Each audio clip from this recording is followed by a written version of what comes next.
This is Dr. Charles Parker, and you're listening to CoreBrain Journal. It's a place where I connect both fresh discoveries and interesting different perspectives from advanced mind science with the realities of real people and everyday life down on Main Street.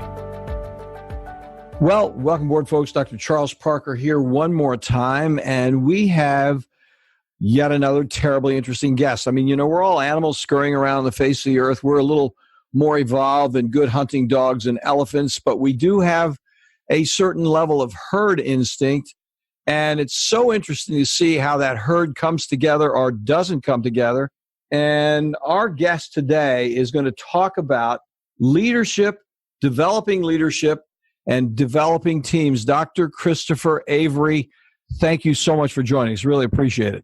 Thank you very much, Dr. Parker. Appreciate being here. Well, it's going to be fun. We'll look forward to talking to you. It's going to be an interesting conversation because Dr. Avery, Christopher Avery, has a whole set of different perceptions about how to evolve the team and take it on down the road. So let me tell you a couple words from our sponsors, and we'll find out more about Christopher. CoreBrain Journal is supported by Great Plains Laboratory. They are deep international biomedical testing leaders for improved, targeted mind science details.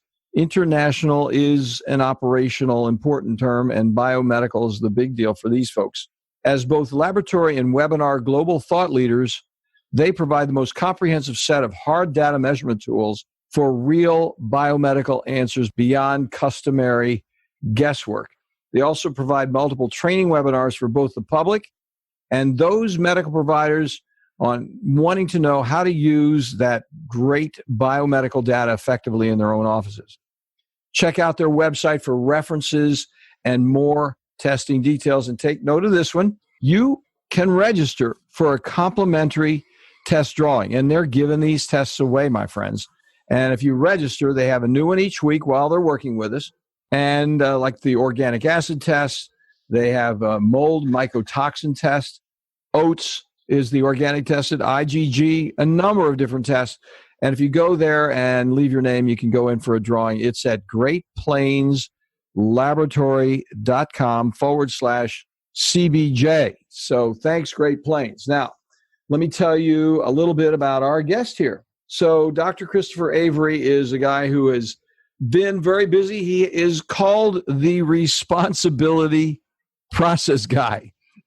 And get this, he is a reformed management consultant. Now, you do want to know what a reformed management consultant is, as I do. I had the privilege of reading this. After a decade helping corporations help smart, ambitious professionals find ways to cope with their lives, they don't want and think they can't change. Christopher realized coping skills themselves are indeed overrated. An improved skill is knowing how to apply your innate leadership ability to face and overcome any challenge. So he's really saying, let's go from just coping skills to leadership ability. That's what we were talking about, the herds.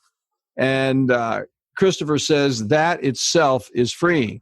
Today, he supports leaders and leadership teams in generating newfound freedom, choice, and power for themselves and others. How does he do that? By advancing the world's first proven how-to approach for understanding, teaching, and taking personal responsibility. Key point, personal responsibility. He's a speaker with style and substance. I've enjoyed talking to him, just warming up before we get started here.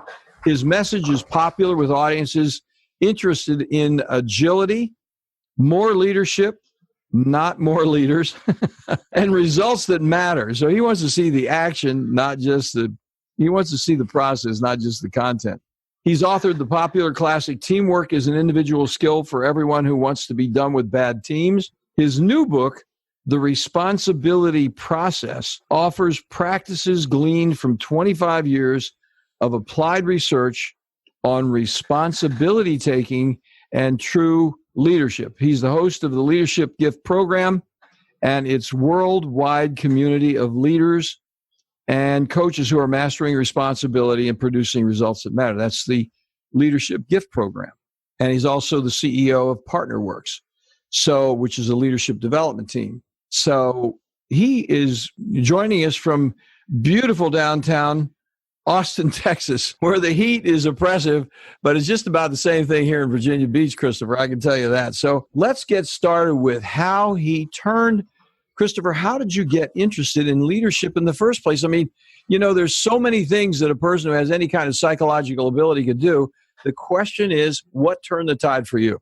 Thank you. My original interest was in peer leadership. So I was doing this work as a management consultant. I was doing a tremendous amount of training in huge corporations. And I realized I was spending so much time just helping people get a break from their day-to-day routine. And that's what I spoke about, helping people cope instead of actually grow.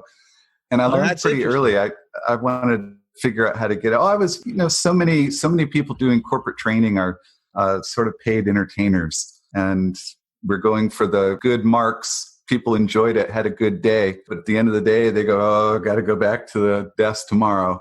And I realized so much of what I was doing, and I was training other people's material at that time and working with a larger firm, and I realized so much of what I was doing was simply helping people cope and blow off some steam and reduce some stress as opposed to truly grow. My interest, Dr. Parker, was in figuring out how to teach software project leaders how to build teams. This is a direct request from an education manager in a huge corporation that had just come out of spending many years as a software development second-line manager, a director. And I asked her, she's doing this rotation in education. I said, what keeps you awake at night? What gives you knots in your stomach that you now want to take care of as an education manager? And she said, I wish that I could teach engineers, computer scientists who are leading software teams how to build teams. So I took that challenge and I went off and worked with some partners that knew the literature on groups and relationships and marriage and counseling and teams. And I had done my research, my dissertation on simultaneous cooperation and competition in a research laboratory where, that's interesting. Yeah. where the researchers come from different companies, but they're working together on the technology. And then when the technology is proven, they have to break up with each other and go back into their own companies so that they don't have Justice Department issues with collusion. So, yeah, that's interesting. I mean, that is really a very interesting problem. Because you want to tap the brains, but then and of course that's going to be a whole lot of interesting questions follow from that. But I don't want to interrupt you because you're on a nice roll here. Right. So for me, it was the juice that turned out to be the magic juice was this notion of shared responsibility. So all of us who are in the world of training have to reduce an entire body of knowledge down to a few important tools or principles for the students to be able to grasp. And the one that I decided to settle on was shared responsibility. And the idea is that when teams and corporations really come together, it's because they overcome all the siloing structure that the organization puts in place to keep them individualistic, right? So we've got titles and roles and individual performance plans, and sometimes we're cross-functional, so we all come from different departments, we report to different people. But if we really become a team, it's because we overcome all of those fences and actually rise above our individual accountabilities to a shared sense of responsibility, not only for the thing, the project, but also for each other. Hence, high performance team dynamics, as you know, is a immediate organic change in how we communicate with each other because of our feeling state of caring so much about what we're doing, that we tell the truth more likely, we give feedback in real time, we keep each other up to date, we talk in terms of the work and the project, in terms of judgment or evaluation of each other. All those wonderful high-performance team dynamics that people love. So my turning point was after earning a doctorate, after going back to the corporate world that I had left to return to school and do these studies, I went in search of trying to understand what is this stuff called personal responsibility and where does it come from? And if it's not there, can you generate it? Can I teach someone who doesn't care as much about the psychology of it as I do to generate it? And it's been a long, long journey of wondrous development and learning and my own transformation since then. Well, one of the things I think when you're talking, I'm listening to it and I'm thinking about just every example you gave there, which was quite interesting to me, and I'm sure to others, was the level of unwritten intimacy that takes place with that kind of situation. I mean, yes, a person's more responsible for themselves, but every example you gave was an increased responsibility for others and a certain measure of intimacy in that you are going in a certain measure of trust.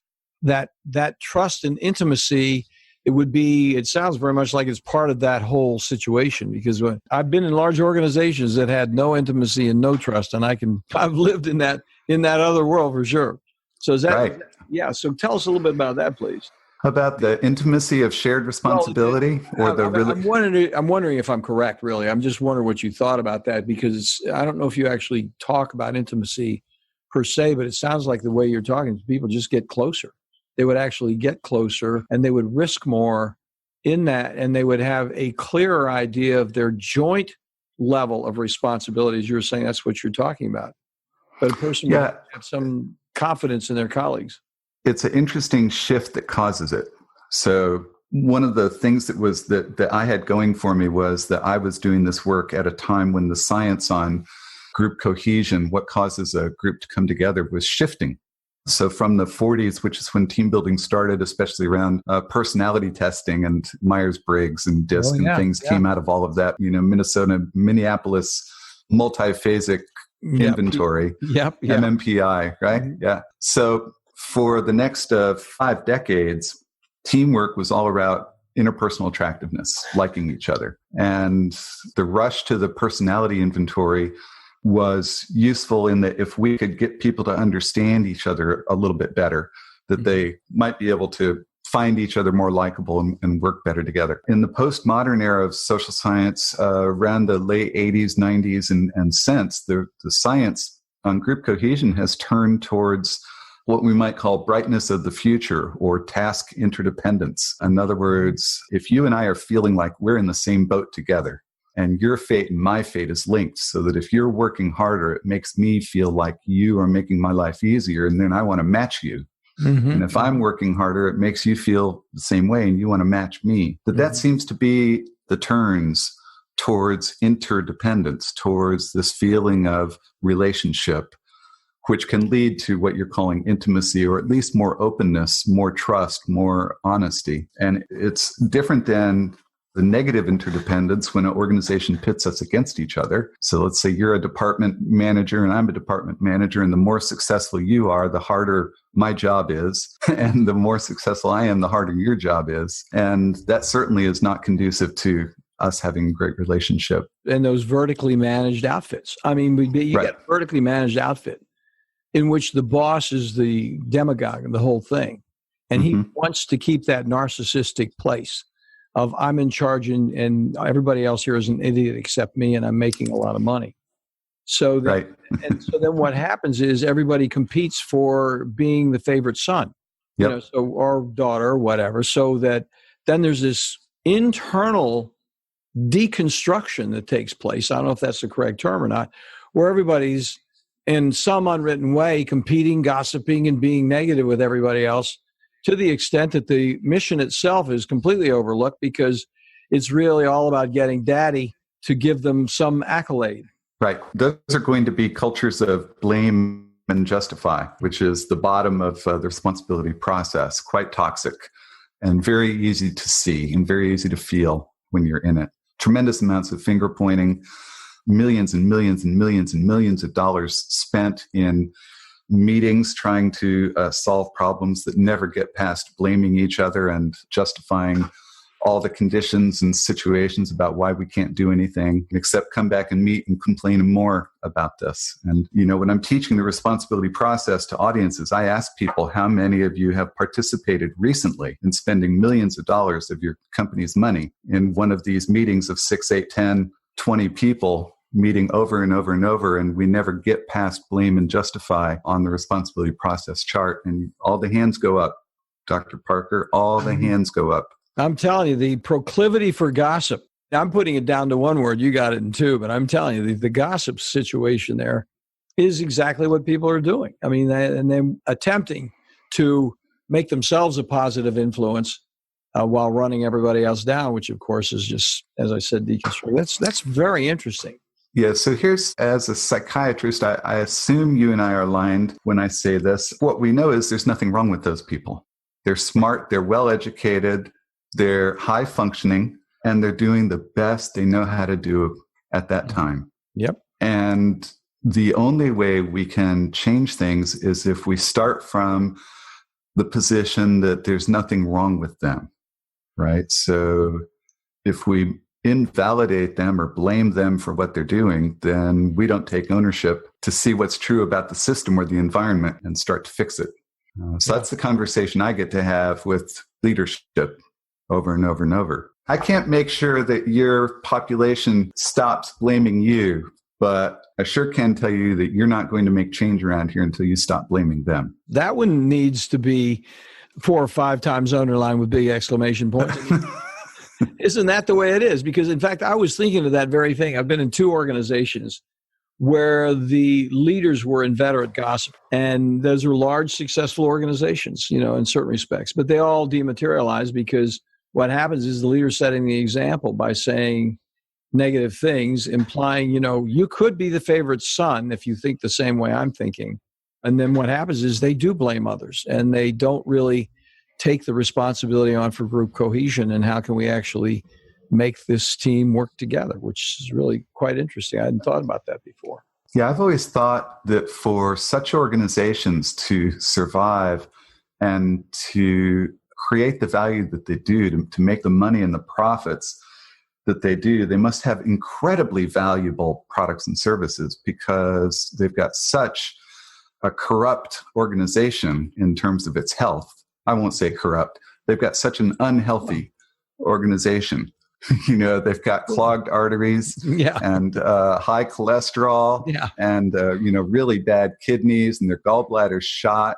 They've got no stamina, and yet they must have an incredibly valuable product or service to be making the money they are. Wonder what they could do if their culture was actually healthy. Well, I think one of the things that happens in those situations is there is no really good uniformity of product or service either. So from a branding point of view, everybody's doing their own thing. They don't really have a cohesive brand process. You're more skilled about talking about this than I am, but because I think everybody's fragmented so much that they're just waiting for something to come in the door instead of thinking about how can we advance this entire process of working with the people that do come in the door. Oh, I think there's plenty of organizations that are doing that pretty well. I think you and I are probably here casting, I'm with you, we're casting aspersions on some of the big behemoths, bureaucracies that can't figure out how to get out of their own way. Yeah, my experience is very limited. I'm not, you're on the big side, I'm on the small side, because I think it happened, the ones that I experienced are relatively small groups, 200-300 people, something like that. And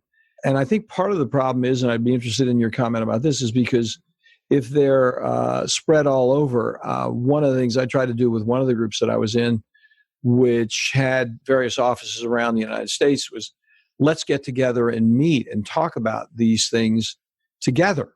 And they were in different offices. And the person in charge really was threatened by everybody getting together and talking about where would the organization go. So had different kinds of negative things to say, and ultimately took that whole thing down, trying to be as nice as he could to me, but was definitely trying to kill me in the process. So be it. Well, there's a lot of really good coaches, organizational coaches out there that are very fond of the work of Harrison Owen in open space technology. I don't know if you're familiar with open space technology. No, I'm not. Please share that. Yeah. It's an unfacilitated facilitation framework that allows a group of people to get together and have the conversations they want to have, because the facilitation it's very well supported. So there's an opening circle where the concept is described. The idea is that there's a marketplace for ideas where anybody can run into the middle of the circle, pick up it's usually a piece of 8.5 by 11 paper and a Sharpie, and they can write a few words on this piece of paper proposing the conversation that they want to host. And then there's a board which is a matrix of, let's say we have a half a dozen breakout rooms, and we have 4 time sessions throughout the afternoon. Then we have the opportunity to have 24 hosted meetings this afternoon. And so you stand up and you pitch your idea and you go put it on the board, and somebody pitches their idea, put it on the board, somebody pitches their idea, put it on the board. And then there's a few rules. The rule that everybody remembers the most is the law of 2 feet. And the law of 2 feet says that if you're not contributing or learning, move to another room. So it's permission to move around. You don't have to choose a room, go in and be locked in. You can move from room to room. You can stay 5 minutes. You can go in the hall and take a nap. I mean, that sounds so very cool. I mean, just when you were describing it, I was thinking about how much I would have enjoyed being in a circumstance like that because of my own innate curiosity, so to be something that I'm going to be able to chase down that I think I know a little bit about, and I like to chase that down. And then my ability to, just like I'm doing with you, process this a little bit with a person who knows more about it than I do, who can say, hey, here's another way of looking at this. And that process sounded very, very interesting. Yeah. Yeah. So there's a huge body of knowledge on this. Harrison Owen is still alive. This has been around for decades, this open space technology. It's gaining greater and greater following. But one of the things he wrote, the original book, I think, was that he did his best facilitation work after it was all kicked off, and he went back to his hotel room and took a nap, because it runs itself. It works. It works. And I told the story because I've been involved in lots of conversations about proposing to leaders that they get their 200 or 300 people from all over the world together for a couple of days and allow them to have the conversations that they want to have, whether it's completely open space or whether it's partially designed and partially open space. Mm-hmm. And while some leaders get it immediately and love it, there are those who fear the people will not know how to have the conversations that they believe they ought to have, and that the time will be wasted or will turn into play or something. And everyone that I've seen, the value created by allowing people to have the conversations with their colleagues that they want to have is amazing amounts of value. And that would be very huge amount of action plans and change going on immediately following. Yeah, the thing I was busting to say, and sorry I interrupted you, but the whole thing of, as I'm talking about this and kind of reliving moments in my own life with people who were having a problem with an uninformed attempt to try to put some kind of a process like that in place. I think looking back on it, the individuals in question, and 2 specifically, were really threatened by the process themselves in terms of losing their power and authority. Somehow the authority would actually be diminished and their self-esteem was challenged because they wouldn't know what to do with it if they got diminished in some way, and they wouldn't know where to take it. If somebody had a better idea than they had, so they have to have all the ideas come through them. You have to kiss the ring in order to get an idea up there. You've done that before.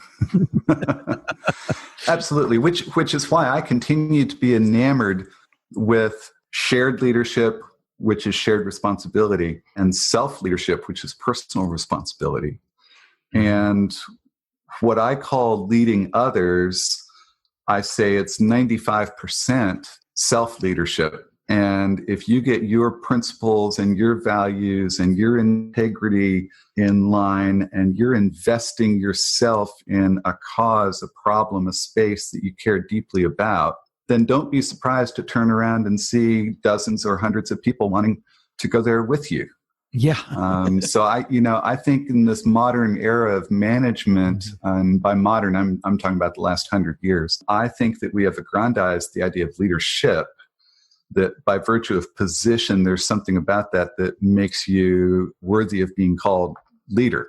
And, my own learning is that I think leadership is a consequence of being in motion towards an important purpose.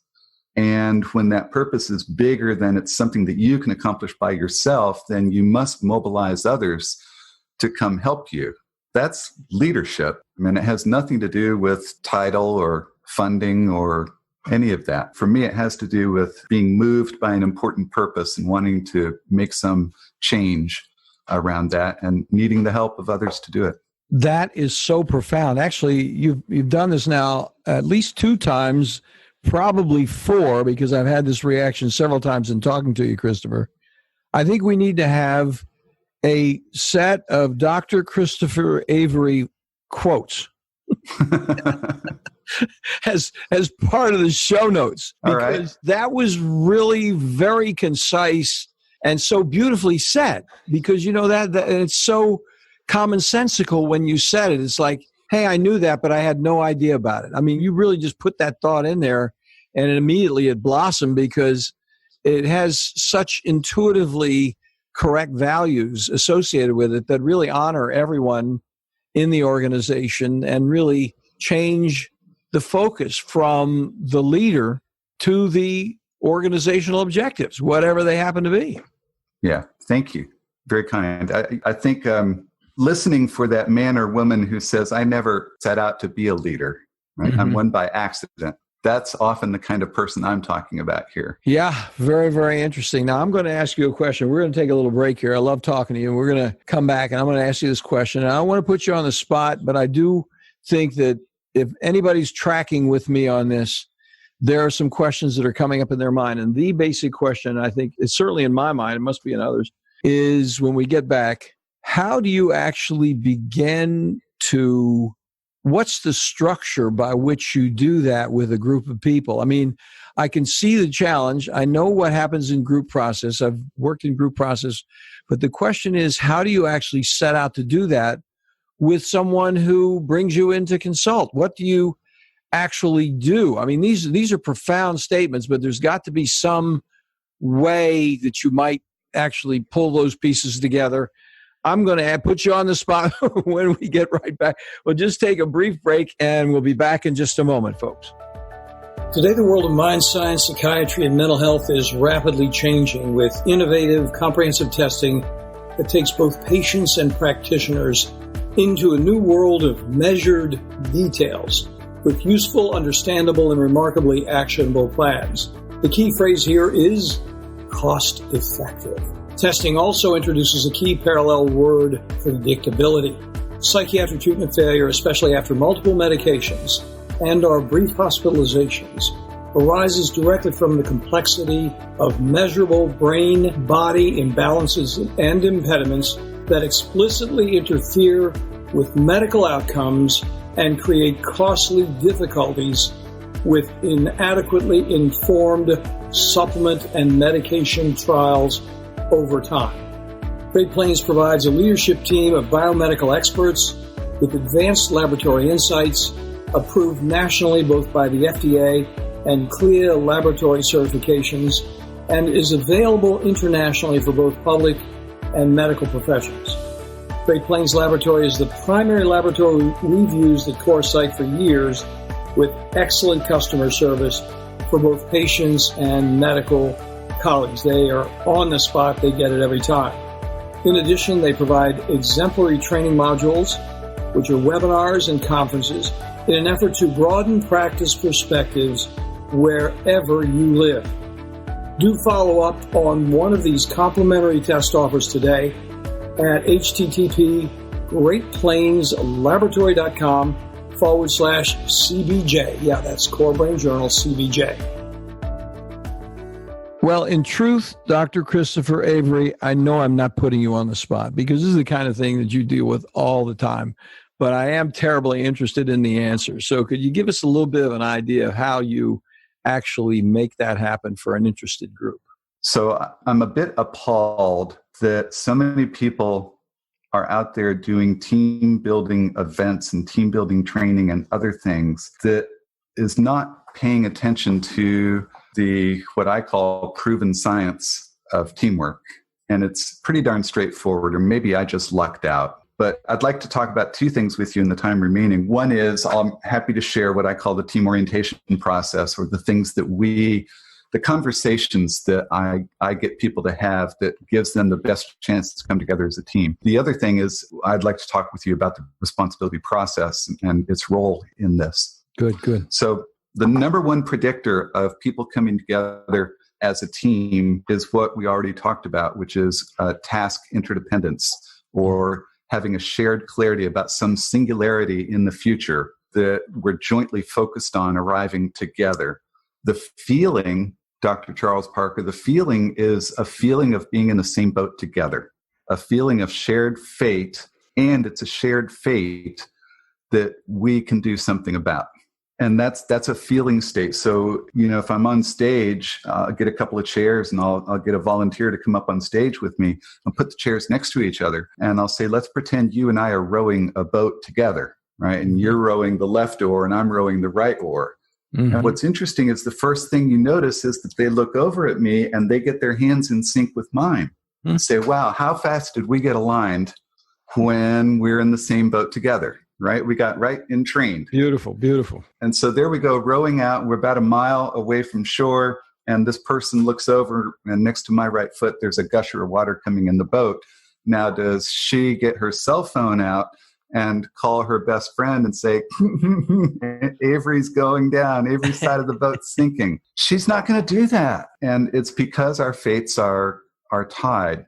Her feedback, her communication, her feeling towards me is going to be very different than if she's in her own boat. And then she sees my boat sinking and knows that I have a vest. Then she might get her phone out and call her friend, take pictures, Avery's going down. Same beautiful person. So the quality of leadership here, and it can be peer leader, it can be a member of the team, it doesn't have to be the assigned leader or manager, is to figure out how to have a conversation about what are we a team to do that requires all of us, is bigger than any of us, and none of us can claim individual victory until we do that thing. And so this is a conversation. So all of these things are conversations that I have teams have. So calling yourself, the easiest team to build is a project team, Dr. Parker, because a project team can answer that question the easiest. Well, we're a team to deliver this project by this date that meets these requirements for these people. So a laboratory definition of a team is that it's temporary, right? It exists for the term of project, the mission. So the hardest team to build is the executive team, because they don't think in terms of what are they to do together. They think in terms that they've all earned the right to run their own ship. So their meetings and communication are about breaking everything up into budget pieces or goal pieces or reporting pieces rather than what they're doing together. So that's the first thing. The second thing is working on motivation, and specifically intrinsic motivation and inspiration. What's in it for you and what's in it for me beyond a paycheck this time? And that goes to the venture of, are we independent or interdependent, or are we in competition? And if our motivation can only come from pay or rewards or titles, and those are all around individuals, then we see each other as a risk instead of as help. But if the reason that you're in this project this time beyond a paycheck is because you're fascinated with the subject matter and the content, and you've been waiting your entire career to get your hands into this material, and the reason that I'm here is because I love organizing groups trying to work in this kind of technology, then your intrinsic motivation isn't in the way of mine, and mine isn't in the way of yours, and you can support me in winning, and I can support you in winning. And when I started teaching this, people really balked asking each other, what's in it for you beyond a paycheck this time? They balked at getting personal. They're getting a paycheck, they should be motivated. I say, yeah, how many teams are you on where there's someone who isn't pulling their weight? Right? Right. And tell me that you've picked up an extra portion to make sure that team succeeds, right? Yeah. Well, we like to think so, but the principle of the least invested coworker says that every team performs to the level of the person who cares the least about what the team is doing. Wow. That's a heavy one. So dynamically, the most powerful person on the team is the person who cares the least about what the team is doing. And the reason that they're the most powerful in terms of dynamics is that the rest of us know what's going on. It's unjust. It's unfair. We don't deserve to have to carry their weight. So they get a share of the rewards, whether they contribute or not.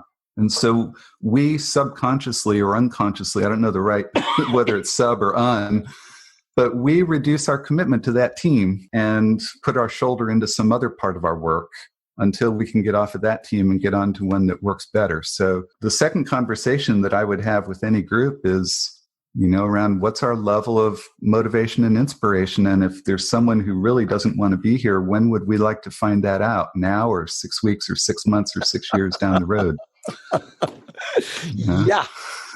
Oh my gosh. So I could see some socks rolling up and down on that one. It's so whimsically confrontational. Right. They say, Christopher, but what if you ask somebody that question and they say nothing?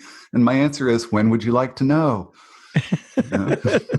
Oh my gosh. Now at the beginning, when maybe you can do something about it. Or when we're packing up on Sunday afternoon. Right. Oh my gosh. Yeah. That's totally interesting. That is, and you say that so in an almost self-effacing way, it's so casual, but it's so completely meaningful. The way you preamble that whole situation. And I've really never thought about that before. I'm sure a lot of our listeners hadn't thought about it before, but you really don't have a positive regard for the group diminishes when the group tolerates that kind of, it's sort of like the whole value system of the group is compromised. You imagine the prehistoric men chasing mastodons around in the Transvaal. I mean, in those days, they probably just killed the guy. If you're going to mess around, we're just going to eat you for supper, buddy. I mean, we don't have time for this shit. Pardon my French. We got to move on down the road. This is serious. You nailed it, Dr. Charles Parker. What I notice is teams in nature. So bad teams are a construct of organizational life, of people being put into a place and held there by the structure of the organization. Teams in nature don't put up with the freeloader. Yeah. They say, buddy, you're out of here. You're not pulling your weight. Yeah. Right? You're out of here. Or the person never joins because they weren't interested anyway. Yeah. There's no mission. I'm going to tell you one other thing. You get a kick out of this because you're used to dealing with very high-level corporate executives and bright individuals who are competitive in the world. I saw this happen out there shoveling concrete on the roads when I was in college. I came in as the college guy, and they look me over and they got to see what's this guy going to do, because he knows somebody to be here, and he's not going to be here in the fall. We're going to be out here shoveling concrete. Let's see what he does. What happened? Well, tell me about your tests. How did they test you? They said, this is the way we do it. I said, oh my God, this is so cool. Because you don't know how to shovel concrete when on the team level. And a lot of people don't know that. They don't realize the importance of the high volume of concrete you move around behind those concrete trucks out there on the roads. And if you don't have some partners moving that concrete, you just might as well go home, because you're going to be dead. They're not going to partner up with you. You can shovel your brains out. You can get baked by the sun. You'll sweat yourself to death, and you might as well just go home. But when you work with the guys and you double shovel, and there's a whole principle of double shoveling, which I won't annoy you with, but it really winds up being, it has to be a team. You cannot do it alone, just because of the nature of the concrete and the nature of, there's an expression in concrete, they call it, it's going to blow up on you. Well, what happens is when you're out there in concrete, if it blows up on you, the stuff seizes up before you have it vibrated and out. And you don't want that to happen. Yeah. That is not cool. I get it. Makes me think of a whole new metaphor for flow state. Yeah, you're right. Ouch. Ouch. Yeah. That is a hard way to learn, because, when you get out there, and now that's not a big team, that's a small team, but everybody's watching everybody else. So there isn't necessarily, it's just a question of the outlier is going to go home, even though he may not be a direct insult. His lack of contribution is his end, pardon me. Yeah, right. So I'll just, one more piece on the team orientation process, which, by the way, this comes from my first book, Teamwork is an Individual Skill. And it's referred to in the second book as well, the Responsibility Process book. The third conversation I would have people have, and lots of people are familiar with this, but I think we have it too soon in many teams, or never. And that is a conversation about operating agreements. And, what are those few very important, very powerful, very meaningful behavioral agreements that we want to make that give us a high degree of trust in each other? So a lot of people try and say that you have to start with trust. I think we discovered the trust by the alignment, which means it takes away some of the reasons for not trusting.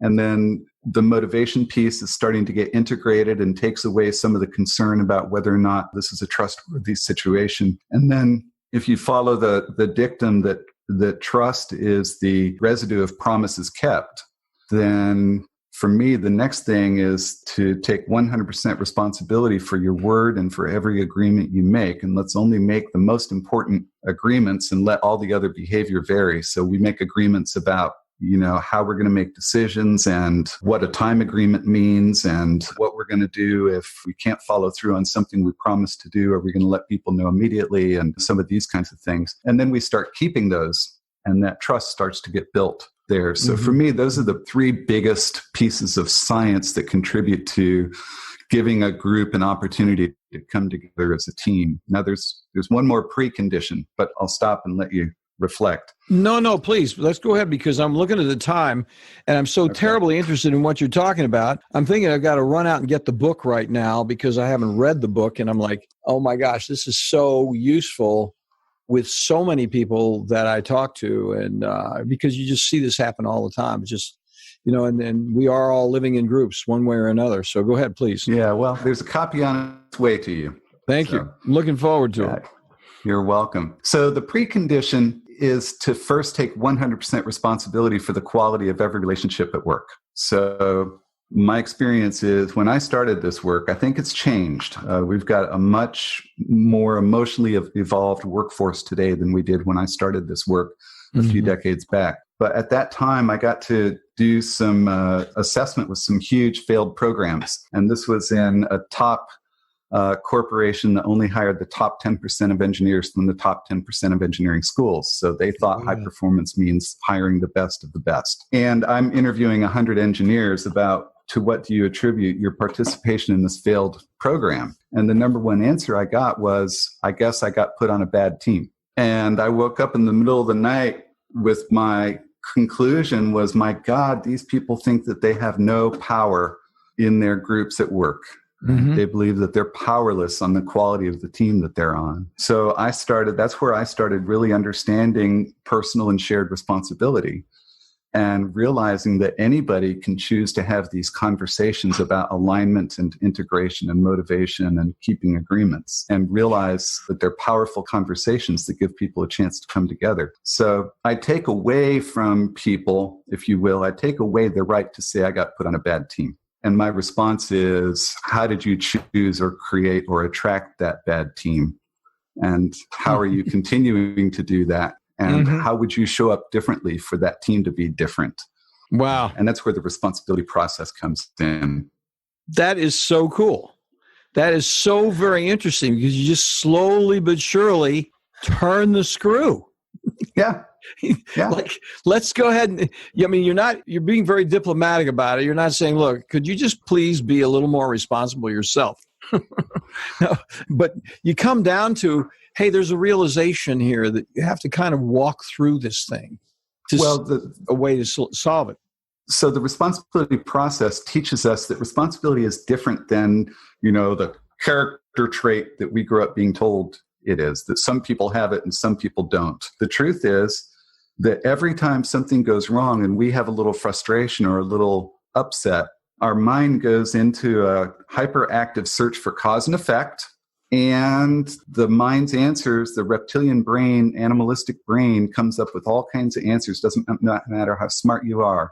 And the first answers are, it's their fault, or it's because of the economy, or it's time, I didn't have time, or it's the traffic, or it's the weather, or it's the operating environment, or it's the process, or it's the bureaucracy. And this is a very well understood pattern now. And you and I and everyone we know are subject to it, which goes back to what I said earlier, Dr. Charles Parker, which is what the responsibility process research has taught me more than anything else is the humanity that people are doing the best they can. There's nothing wrong with them. We all are really good at avoiding responsibility. We're really good at it. It's hardwired into us as a way of coping when we're upset. And if we buy the answers that our mind hands us, then we stay stuck.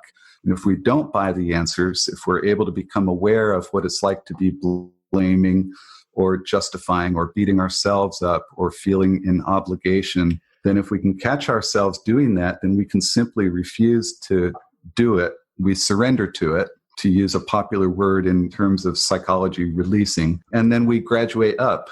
So the stack is from blame to justify to shame to obligation to responsibility. So when I tell people if they want an easy way to get out of obligation, which is where most of our colleagues are, is feeling that they're stuck in a life or job that they have to do that they don't want to do, right? Mm-hmm. So we hate the bank, we hate the mortgage, we hate the elderly parents that need us, right? That's all obligation, burden. And true responsibility is freedom, the realization that you are a powerful creature creating your own filters, which means you're creating your own reality. And if you don't like it, there's only one person who can change it. And that's me, right? Or you. And so that's my life is I get to teach people the freedom of responsibility. And oh, by the way, it's the essence of leadership. And it starts with self. Dr. Christopher Avery, what a way to end the conversation. I could talk to you for another hour nonstop, buddy. Actually, I'm not talking with you probably as much as I should because I so much enjoy listening to you. I'm not kidding at all about the quote book. That's another thing on your list of things to do. So helpful, so reasonable and interesting. I'm really looking forward to reading the book. So let's just close with where people can reach you. Let's get that done real quickly, if you don't mind. Sure. So if what you've heard here really appeals to you and you think that this might be for you, I recommend that you check out the.leadershipgift.com. That's leadershipgift.com website and the subdomain the.leadershipgift.com. And if you just search on my name, Christopher Avery, and the word responsibility, you'll find lots and lots and lots of resources. Thank you so much, Christopher, for coming on board. I tell you, I really appreciate it. We're going to have to wind up, unfortunately, because we just got 2 minutes till this next interview. But I just want to express my sincere appreciation. You're doing one heck of a service for a lot of people out there. And anytime you want to come back on and continue this conversation, we'd be more than happy to have you on board. Thank you very much. That's very gracious. I appreciate it. This has been enjoyable. And thank you for what you're doing. Thank you for helping me achieve my mission of changing the way the world thinks about responsibility. Thank you, Dr. Parker. Thank you, buddy. Have a good one. Thanks for listening to CoreBrain Journal. We're working every day behind the scenes to bring you reports that connect research benches with those street trenches. Here we share the complexity of mind science because, as you know, details really do matter. One of the most pervasive, misunderstood challenges is how commonplace medications, like those written for ADHD, are used so regularly without clear guidelines.